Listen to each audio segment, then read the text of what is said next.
Welcome to the Sacred Window podcast. I'm your host, Christine Devlin Eck.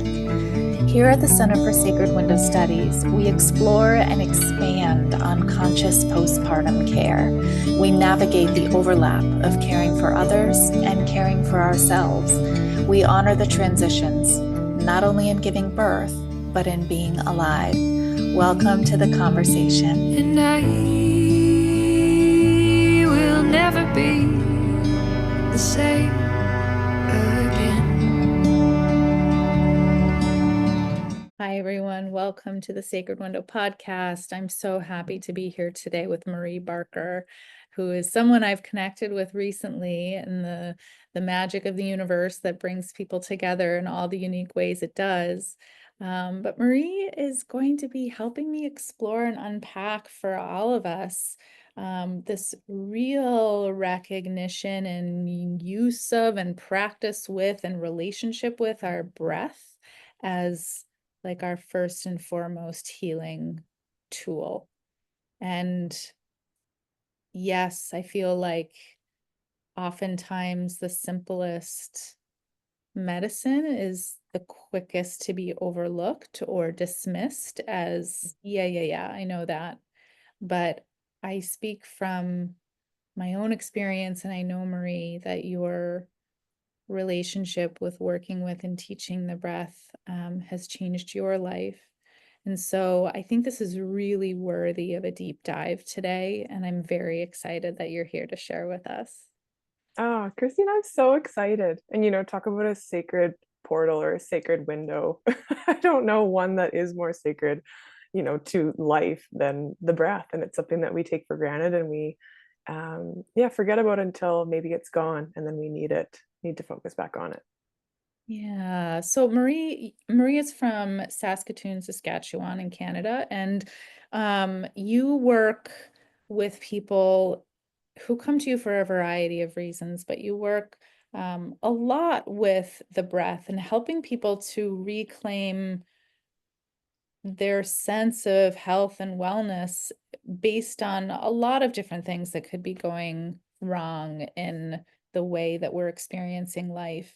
But I guess I'm just curious because I know that your call to work with others to get to know themselves and their bodies better has come from your own experience. And I'm curious if you can just give a little picture of like, why are you doing this? Like, how did you get here?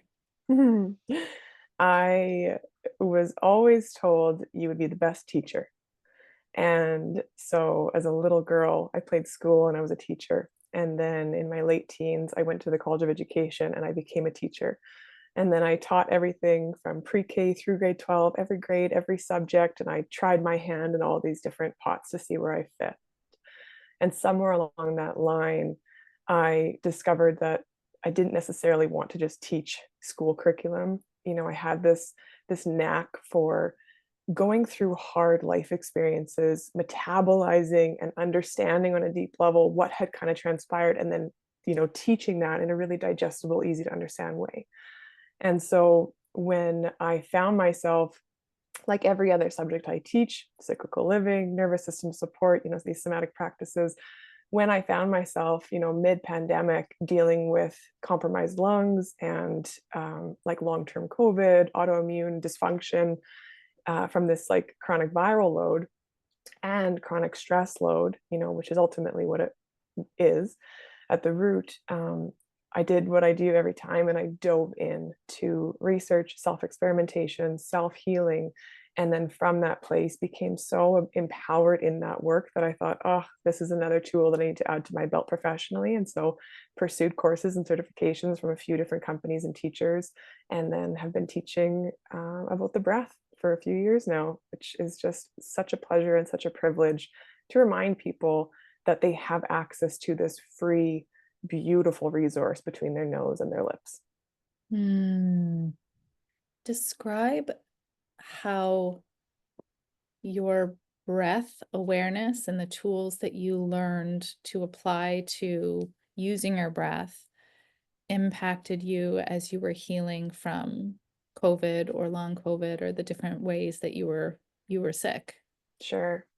So, if anyone listening could just take a moment and pay attention to how you're breathing, really just take a moment, just close your eyes if it feels good, and just pay attention to where that breath is, where it goes, what it feels like.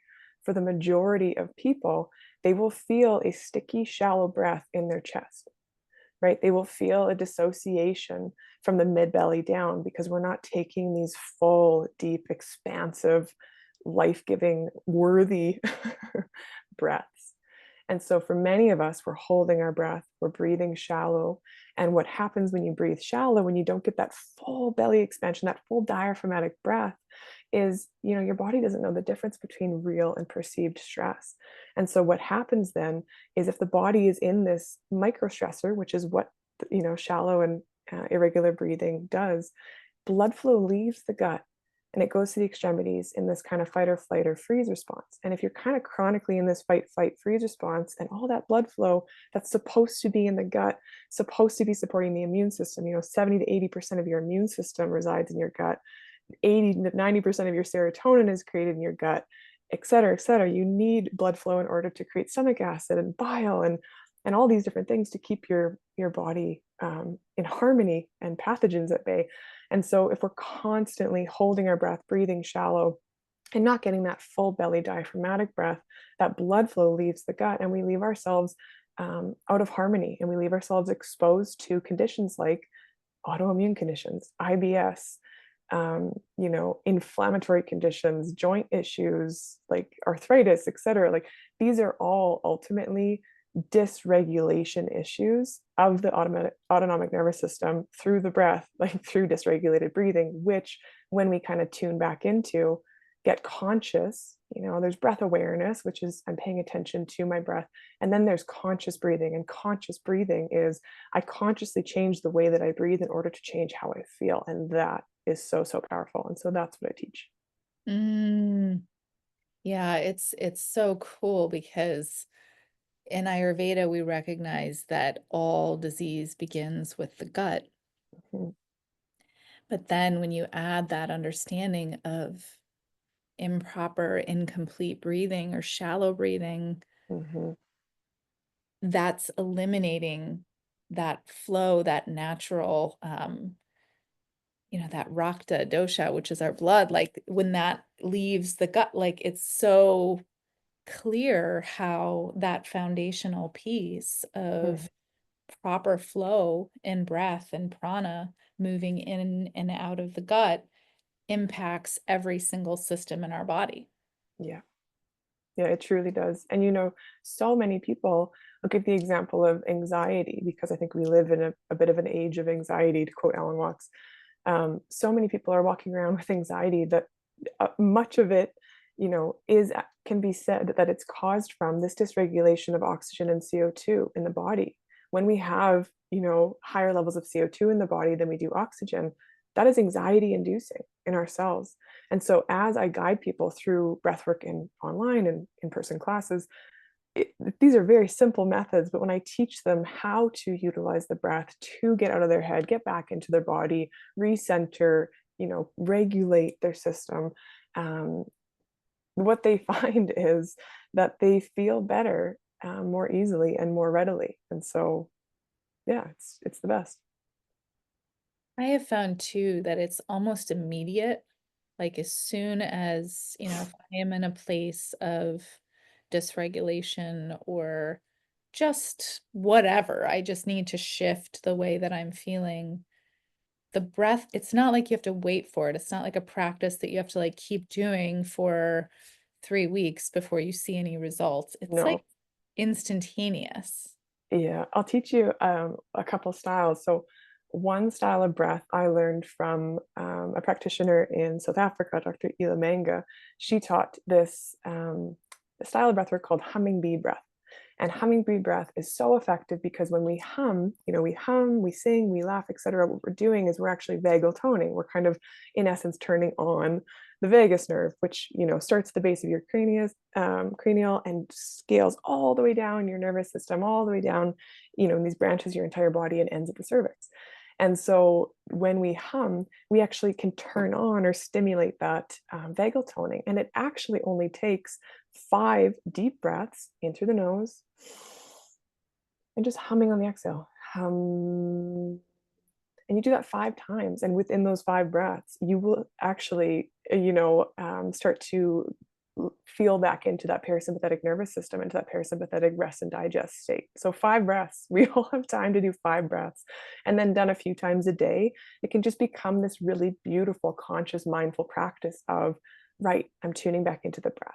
It's nothing fancy, it's nothing wild, just, oh, right, I'll take these 5 deep breaths. I have some space to kind of hum. And you can do this anywhere. You can do this when you're driving, when you're doing dishes, when you're getting your hair blow dried at the stylist. Like humming takes little effort, but the reward yields high. Mhm. It's so cool. I'm curious about, oftentimes any kind of routine that people need to um, begin adopting into their day. Sometimes, even if it's simple, it feels not accessible, or perhaps like, breath work doesn't feel as complicated as it should to actually be impactful. Mhm. When people are working with you and you're trying to help them start a new routine, what do you suggest they do to actually make it work in their schedule and their day and make it happen? Mm, great question. I usually just recommend, just for the sake of ease, and we know through, habit stacking, that it's easier for you to add it to something than it is to try to take out and replace. And a lot of us have lofty goals and aspirations, and then we don't actually take the action on the things we know could be serving us. And so when I'm working with anybody new who feels overwhelmed with all of the wellness practices that they may, quote unquote, need to incorporate, I just suggest the first thing you do when you get up, spend 5 minutes breathing. There are so many beautiful apps. I love Insight Timer as an app. There are hundreds, if not thousands, of free piano tracks, binaural beats tracks, breathwork tracks, meditations. And there's something very powerful about repetition and consistency for the brain and the body. It loves it. It's safe for the nervous system, that familiarity. And so for me personally, I find a piano track, I've been listening to the same piano track for like 8 years, but I love it. And as soon as I put that on, now it signals to my brain, my body, my heart, it's time for us to breathe. And I just sit and I breathe for the first 5 minutes. And then similarly, for the last 5 minutes of your day, so many people are just revved up throughout their day. They're going, going, going. They're serving, they're giving, they're being, 10 different people for everyone in their family and communities. And then they get to the end of the day and then they're scrolling and then they're trying to finish the dishes at 10 or 11 at night. And then they get into bed and they wonder why, oh, I have this racing mind. And it's like, you wouldn't drive a car on the highway and then expect it to come to an immediate stop without slowing down first. So why do we assume the same for ourselves? And so taking that, if you don't have 5 minutes, please take 20, but taking that last 5 minutes as well and just slowing down the breath. And there is a breath that is kind of called or coined the perfect breath. And it's 5.5 seconds on the inhale, 5.5 seconds on the exhale. Breathe 5 times. It takes about a minute and it generates 5.5 liters of oxygen. And something I found personally so just neat, just like a really beautiful little aside, is every major religion throughout all of time has a prayer, whether it's Amen, Om, Brahmasi, etc. Every single one of those prayers lasts about 5.5 seconds. And so when I learned that, I think James Nestor's book Breathe taught me that. I thought that was such a cool little synchronicity of, whether you're spiritual or religious or not, it is a moment of connection to self. It is a portal into self. And in this day and age where we are so inundated with distraction and go, go, go energy, I think it's my little, loving discipline to sit in stillness and silence with myself and just focus on the breath for a few moments at the beginning of the day and at the end of the day. Well, and it's also that's something that I've actually been doing for a while too, because I have read like there's this very, very potent time right as you're waking up from sleep and right as you're going into sleep for Mhm. helping to create um, what we New want to neural create, pathways. like all of our subconscious and all the different ways that we are, bringing our dreams and goals and hopes into the world and kind of digesting all the things that we've done that day, like integration and all of it, but creating a moment, just as we drop off to sleep, as we're waking back up, thinking about what we want to experience is so powerful. And so it's Mhm. natural to incorporate the breath at those times. Yeah. Yeah. And it feels so good. Like you said, it doesn't breathwork isn't a practice. I mean, it definitely has, accumulative properties and benefits, but it's a practice that you experience in the moment, that you feel better in the moment. Um, you know, versus I would say meditation, which I teach both, facilitate both. If breathwork is consciously changing your breath to change how you feel, meditation is just being with the breath in the moment. And I think it was Dr. Joe Dispenza. He said there's no bad meditation. There's only meeting and overcoming yourself. Yeah. And so, in meditation, it can sometimes be uncomfortable, and you kind of don't always get that satisfying feeling of, oh, I do feel better. Sometimes there's still thoughts, there's still chaos going on in the mind. But what I've found with breath work, because it's such a somatic practice, the quickest way to change our state of being is through breath, sound, and movement. And so if you can put on one song that makes you feel good, whether it's a dance track or it's some kind of binaural beats or solfeggio frequency or something, and you can just breathe, and even whenever I'm teaching classes, I get my students to really like audaciously exhale because even with a ah, like that exhale tells my body, who doesn't know the difference between real or perceived stress or real or perceived calm, tells her, oh, we're safe. Okay. How many times in a day do you notice yourself? I can definitely speak to this because I teach what I need most. I'll get going so fast in so much excitement and joy in my day that there is a bit of stress energy in my day. And sometimes I'll be showering and I'm like showering quickly. And then I'm, putting this beautiful orange body salve on my body quickly. And I have to remind myself, slow down. Slow down. The body responds to slow, and she deserves, to be in that relaxed, juicy feminine state a little longer. And so, yeah, just really slowing that breath, deepening those exhales. There's so many health benefits, so many mental health benefits, spiritual benefits, but ultimately, like you'll just feel better, and that to me is worth its weight in gold. It's so cool that, that it's that transition from realizing that we are the director of how we want to feel versus Hmm. I feeling like we're being swept along by life and we're Yeah, going to feel based on whatever the circumstances are around us. yeah. And that to me is everything when I realize that, okay, I'm feeling like I'm going too fast or I'm stressed out, Hmm. but it's almost like you just said, your body doesn't know the difference between real or perceived. So I'm just going to act as though I Yeah, am perfectly calm. And yeah. how do you act when you're perfectly calm? Your Hmm. breath is slow and even. You're, we're regulated in all Yeah. the different ways. And so all of a sudden, when we start pretending that we actually start to feel that way because we're doing the things that we need to do that describe that state of being. So Yeah. yeah, fake it till you make it, right? Yeah, fake it till you make it. And a note on that also, calm isn't always the goal of regulation. If you're feeling super agitated, you might want to enlist some anger release technique or some clenching. I'll often teach like a leaky tire technique for anger, where you breathe in through the nose, and on the exhale, you're just as if you have like air leaking through your teeth, like you're a leaky tire. It's almost like a hiss. That's so effective for anger release. That's such a beautiful breath. Or you can do like breath of fire,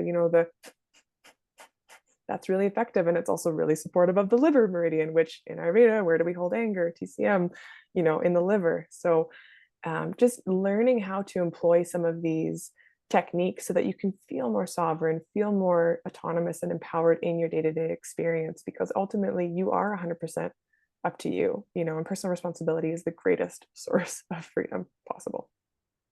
Absolutely.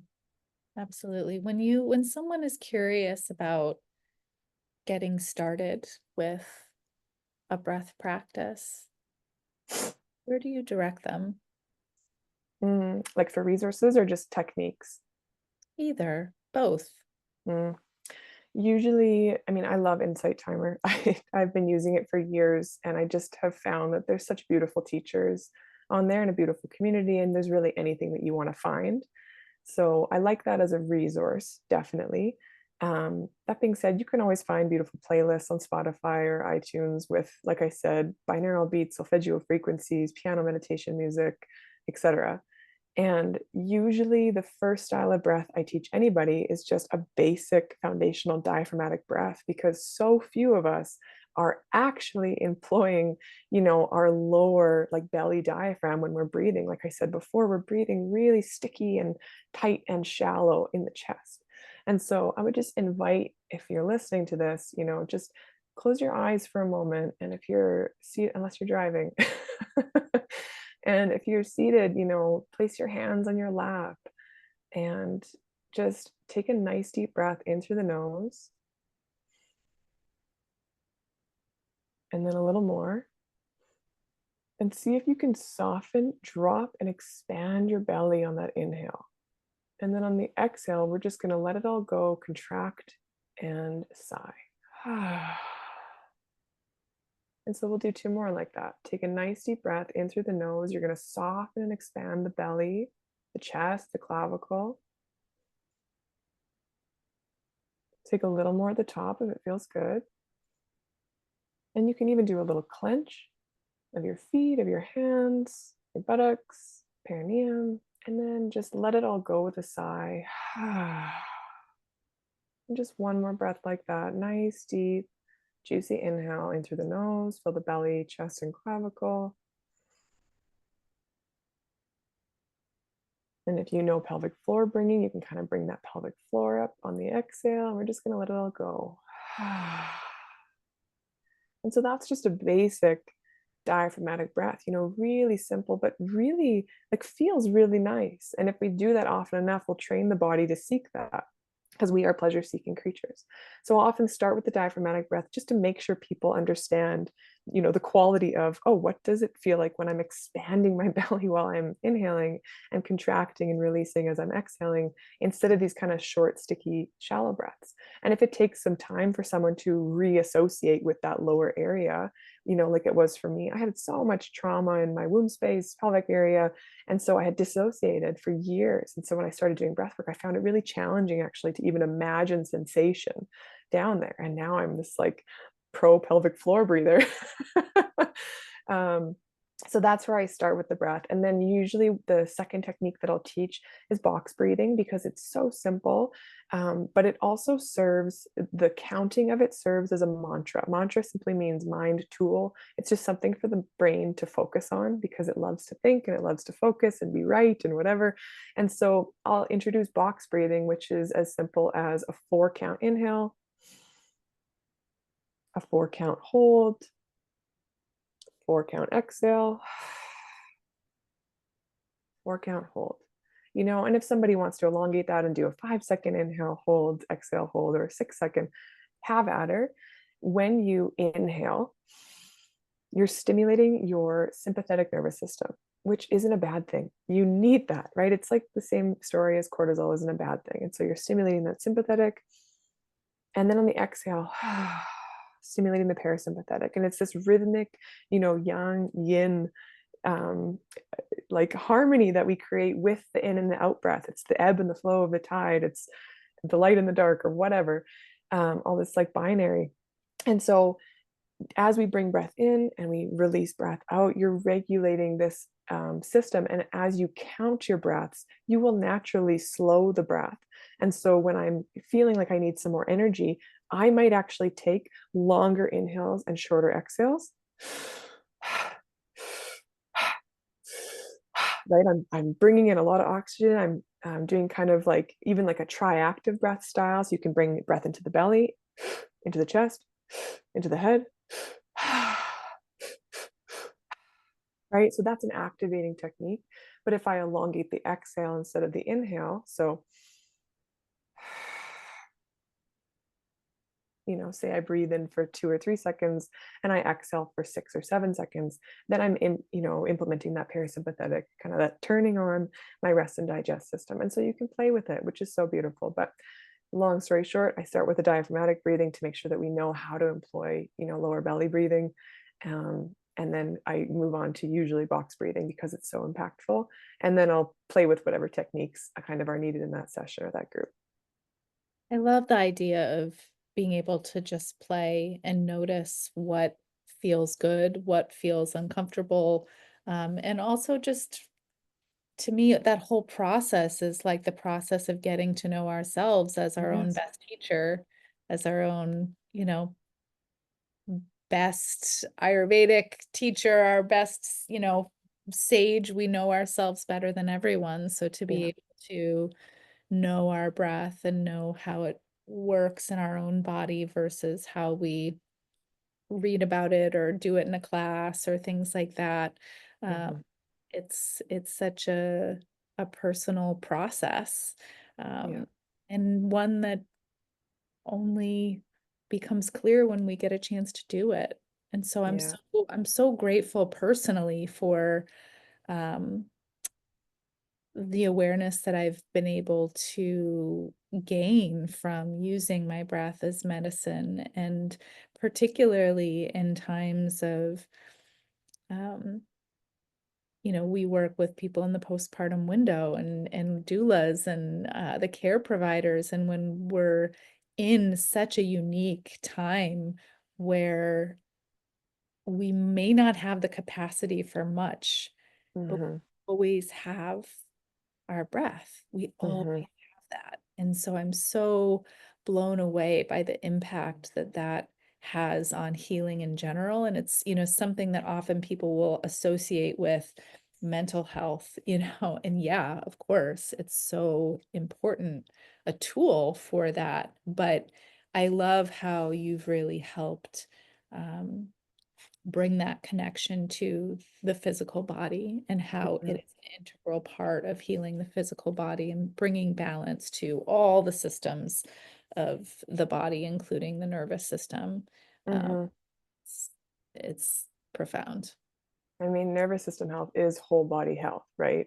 And whether you choose a top down therapy or a bottom up therapy, whether I'm starting with like a meditation, a visualization, journaling, etc., or I'm starting with some of these somatic therapies, either way, it's inextricably linked. My thoughts, feelings, and actions.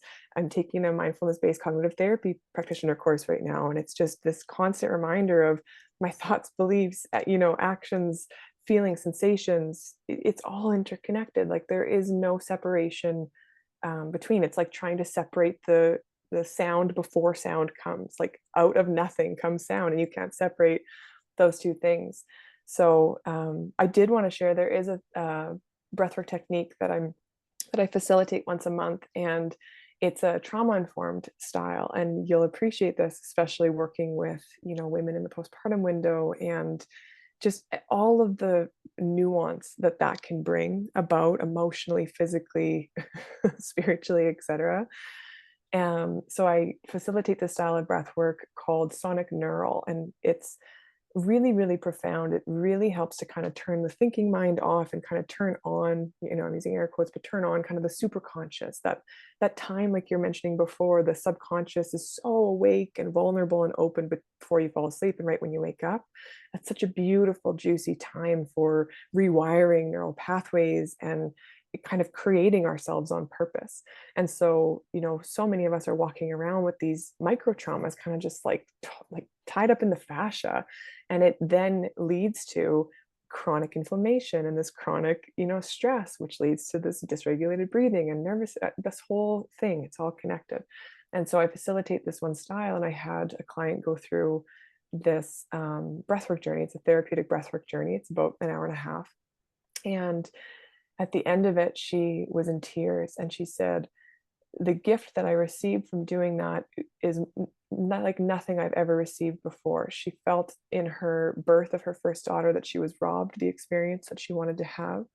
And she was holding on to a lot of anger and resentment and frustration and just feeling like helpless and, not heard, not seen.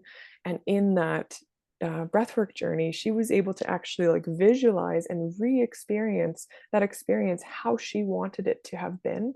And she felt like that was, really profound healing for her. And so using your breath can be as simple as humming in the car. It can be as simple as, doing some leaky tire, some hiss to release a little bit of anger or frustration in the moment. But it can also be a profound healing module where you are releasing trauma from a lifetime of holding this emotional release and freedom modality. So yeah, the breath is powerful, and when you know how to use it for your own freedom, it's really fun. It is. It is. It's really, to me, the word flow. It's like when things have Hmm. healthy, consistent flow, just like oxygen and air coming, our prana, it's, it allows for everything else to flow in the way it needs to. Hmm. Like when things become stuck, that's when we start to feel it. Yeah. So, oh, it's so beautiful. Marie, I'm so grateful to meet you and learn more about, what you do and just really open the conversation, I think, for Hmm. oftentimes, we know what we need, but it's sometimes takes that person who's bringing it to the forefront of our awareness through listening to a podcast or reading a book. I feel like there's just angels all around, like coming with Hmm. the right message at the right time. And so for those of you listening, I really hope that this conversation has given you um, the recommitment to experiencing your breath throughout the day in a new way. It's always there, it's always happening. So, what happens when we simply put our attention on it? And I love how you called it conscious breathing, where we're deciding to to adjust it to give us the experience that we want to have in that moment. So, yeah, Marie, this is good stuff. And I know that you work Hmm. with people online and you work with people in groups and one-on-one. But I will make sure that your information is in our show notes for folks to come and look you up and connect with you and learn from you. Uh, Wonderful. But yeah, thank you so much for this conversation. I loved it. Thank you, Christine. Me too.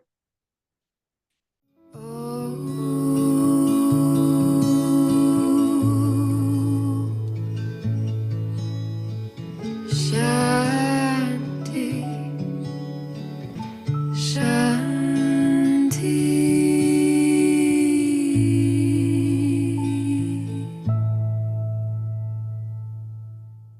The Sacred Window podcast is brought to you by the Center for Sacred Window Studies.